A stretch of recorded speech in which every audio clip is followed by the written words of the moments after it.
Concord fans, we've been listening closely to your feedback since the launch of Concord on PlayStation 5 and PC. While many qualities of the experience resonated with players, we also recognize that other aspects of the game in our initial launch didn't land the way we'd intended. Therefore, at this time, we have decided to take the game offline beginning September 6, 2024, and explore options, including those that will better reach our players. While we determine the best path ahead, Concord sales will cease immediately, and we will begin to offer a full oh my god, 11 days.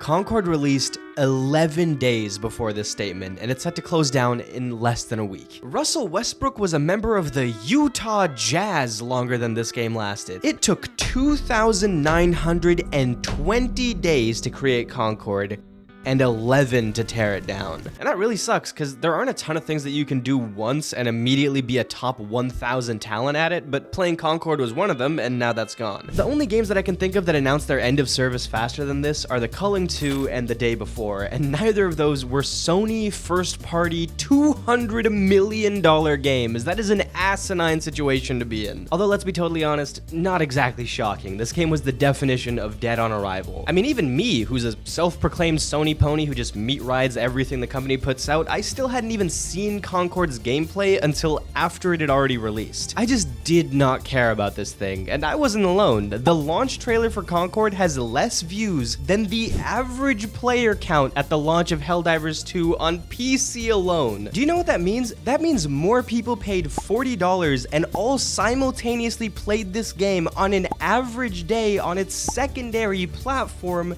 than even looked at Concord's trailer. That's just okay, one more thing. One last thing that I think is worth mentioning about the stats. Another game released around the same time as Concord, and it managed to hit 2,000 concurrent players in comparison to Concord's 700 concurrent player peak. And you might be thinking, yeah, that's better, but it's not like blowing it out of the water or anything, but that game was Squirrel with a Gun. $200 million. Squirrel with a gun. But the thing is, Concord's statement technically doesn't mean it's shutting down, even though that's what everyone's saying. Looking at the vocabulary that's used here, it sounds more like a pivot of some kind, most likely to a free-to-play model, and maybe some gameplay revamps. Basically, this historically disastrous launch is becoming a retroactive beta, especially with all the refunds being issued, and I'm almost curious if all this talk might actually somehow help Concord if it does go free-to-play. Because at that point, the barrier for entry is nothing, and people might just check on it for pure curiosity's sake. I mean, my roommate, who has only ever talked to me about StarCraft 2, knows about Concord. He doesn't even know about Elden Ring. That's a lot of media coverage for a game with less players than some high school's graduating classes. With this shift to free-to-play and maybe some more changes yet to come, we'll see if Concord can somehow pull out of one of the most iconic nosedives of all time. But for right now, I'm concerned with two questions. One, why did this happen? And two, what happens now? Not just for Concord, but for Sony as a whole, who've put a lot of stake into these live service games. I actually asked my roommate that first question. I was just curious what he thought, and he said, it's because the game sucked, which, thank you, very insightful, but how did it suck? Because as far as I could tell, the core gameplay wasn't that terrible. People seem to think that there were some solid fundamentals and some high production value here. I don't know, I don't feel like it's as easy as saying the gameplay was bad or the game looked ugly or something. That doesn't fully cover it. Other people might say it's because the game's woke, which is true. Gaming has proved time and time again that it's true what they say. Go woke, go win Game of the Year and make millions of dollars. So that's definitely a very solid reason. Let's, just tuck that one in the back of our heads for a little bit, really mull that one over. And then other people might say that it's because the game was a live service. Nobody wants to play a live service game. They all suck. Why do companies keep making them? But like I argued on a video on my main channel a few months before this all broke out and I was talking about the outlook on Sony's live service plays, if you think it's blanketly stupid for companies to be trying live service, you're just not looking hard enough. Nearly every single one of the most profitable games of the last 10 years have been live service. Live service games continue to do well despite people saying we're tired of them. In fact, Sony's last big hit, which broke records, was a live service game. I mean, listen,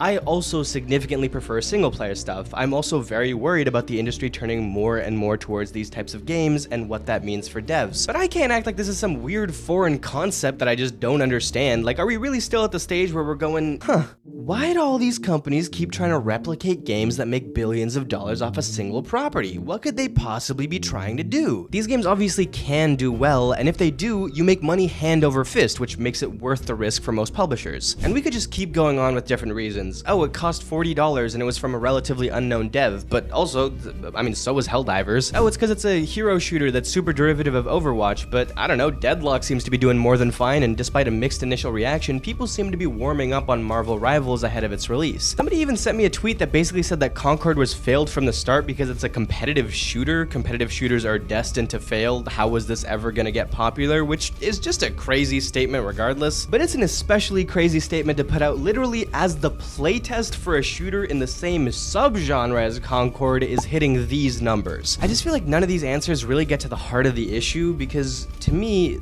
there is no heart of the issue. There's no exact science to figure this all out, and every potential answer you could give has multiple high-profile exceptions. It is incredibly difficult to determine whether or not a game will be popular, and that goes tenfold for games outside of well-established franchises or studios, and 100-fold for a live service game. I know I said this months ago, but I'm just gonna say it again now. Games as a service is a massive gamble inherently. It's literally just throwing shit at the wall to see what sticks, so whoever has the most money to throw the most shit at the wall will probably come out on top. Sony has thrown out a couple of things already, and they've come up very big, and they've also come up as small as you possibly can. They lost one of their high-profile live service titles before we could even see what it looked like, but they're also apparently pretty confident in the next one on the list. We'll see how that turns out. Their acquisition of Bungie and Destiny has been insanely messy, but people seem genuinely interested in franchises from Sony that would actually lend themselves naturally to live services. We're watching them hit all of the highs and all of the lows all at once right in front of us. So yeah, I do think there's some random elements to this game's fate, and there's a timeline where if they changed a couple of things or marketed the game differently, this idea actually could have been something. But if you really forced my hand and I had to give a single reason why Concord failed, I think it was just that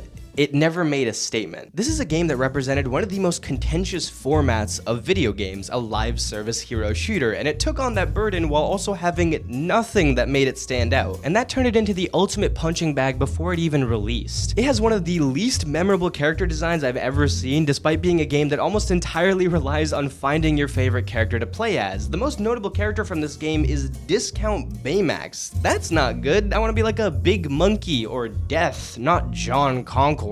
It doesn't seem to have its own artistic identity like other successful hero shooters, it didn't push unique game modes, it didn't do something different with map design, and it didn't have anything that made it instantly differentiable from all of these other hero shooters, like Deadlock's Hook for example. That's just an immediate thing that you look at and you go, oh, that's different. So yeah, it was in a way always going to fail, not for any specific reason, more so a lack of reasons. It truly just looks like one of the most cookie-cutter factory-made experiences I've ever seen. An AI could have made this. This doesn't give the impression that a human being worked on it, which sucks because a bunch did, and I feel bad seeing that this is what it all came out to. But now that it is out there, for worse or for worse, what does this mean for Sony and their big live service plan? Well, probably, nothing. They're still very confidently talking about their next live service game, and for the most part, the ones that got scrapped happened due to internal discussions. I think we're a few historic level flops away from Sony pulling the plug hard and fast on this whole thing. But for anybody who's hoping that this is the end of the Sony games as a service era, I really wouldn't hold your breath, but I do hope that the last year is a bit of a swift kick in the tuchus for PlayStation. They've been really imbalanced in their output recently. Their only quintessentially Sony-ass Sony game in the last almost 2 years is Spider-Man 2. I mean, shout out to Astrobot, I'm glad my boy made it out of the VR trenches, but Sony hasn't made what you think of when you think of a Sony game in a hot minute. And they also don't seem to have a ton in the near future that we know of. As much as people are always gonna hate this live service experiment, I do think it becomes more palatable and understandable if you can still continue to develop the products that people come to you for in the meantime, because if not, this becomes less of an embarrassing failure that you can brush off as a misstep and more of an indicative measure of your current quality and output as a publisher. Anyways, can't wait for the leadership to not be affected at all and land ass backwards into a promotion while the devs get laid off. Super excited for that dedicated secret level episode. Subscribe for more video essay speedruns, check out the main channel. I'll see you all next time.